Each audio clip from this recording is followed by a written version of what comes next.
जी हमारे देश की नेता, विश्व गुरु जी तेलंगाना में आप पधार रहे हैं।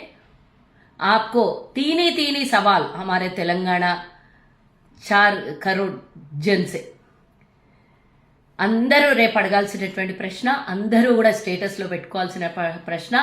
First of all, call for press meet. Modiji call for press meet. నువ్వు దేశంలో ఏ రాష్ట్రానికి పోయినా ప్రెస్ మీట్ పెట్టలే, నడిబొడ్డులో కూడా ప్రెస్ మీట్ పెట్టలే, ఎక్కడికి పోతే అక్కడ వేషాధారణ వేసుకుంటావు కదా. తెలంగాణలో కొంచెం ధైర్యం, సాహసం, విజయవంతంగా ఉండేటటువంటి అమాయకులైనా సరే యుద్ధం చేసినటువంటి పోరాట గడ్డ ఇది. తెలంగాణకు వచ్చినప్పుడు ఒక స్పెసిఫిక్గా మాకున్నటువంటి ఐడెంటిఫికేషన్కి మీరు రేపు పొద్దున సమాధానం చెప్పాలి. ఇక్కడ ప్రెస్ మీట్ పెట్టి పోవాలి. 13 ఏళ్ల తర్వాత భారతదేశం ప్రజలు ఎదురు చూస్తున్నటువంటి ఎక్కడైనా ప్రెస్ మీట్ జరుగుతుందేమో అని. నేను అదొకటి మొదటి క్వశ్చన్. రెండోది, రాజకీయ సభలు పెట్టడానికి కాదు, తెలంగాణకు గతంలో వేరైనప్పుడు ఇచ్చినటువంటి హామీల్ని ఏ ఒక్కటన్నా నెరవేరుస్తావా, లేదా ఉట్టి చేతులతో నూపులాడుకుంటా రాజకీయ సభలు పెట్టుకొని పోతావా మోదీ? తెలంగాణకి ఏమన్నా తీసుకొని వస్తే రా, లేకపోతే మీ వాళ్ళు అందరు అన్నాడు, రాహుల్ గాంధీ ఎందుకు వస్తాడు, ప్రియాంక ఎందుకు వస్తుంది ఇడికి తెలంగాణకు అని అడుగుతున్నారు. వాళ్ళ అధికారంలో లేరు, తెలంగాణ ఇచ్చిన ప్రదాతలు కాబట్టి వాళ్ళకు వచ్చే హక్కు ఉన్నది.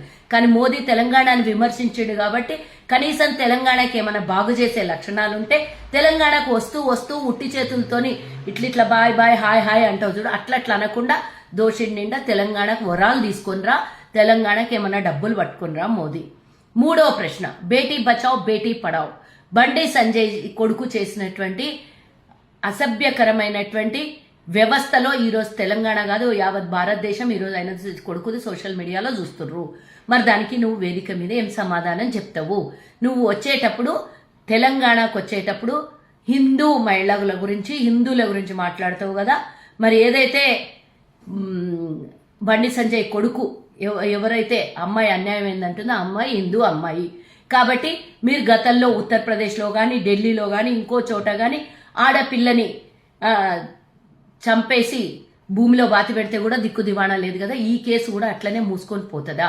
దీని గురించి మీరు సమాధానం చెప్పాలి. ఒక హిందూ ఆడపిల్లకు జరిగిన అన్యాయం గురించి ఈ 3 జవాబులు చెప్పాలి. తెలంగాణకు వరాలు ఇవ్వాలి, ఆడపిల్లకు జరిగిన అన్యాయం మీద మాట్లాడాలి, మూడవది ప్రెస్ మీట్ పెట్టాలి, నాలుగవది తెలంగాణ ప్రజలు అందరు మోదీ గారు వస్తున్నారు. ఈ 3 ప్రశ్నలు మీరు అందరు స్టేటస్లో పెట్టుకోండి.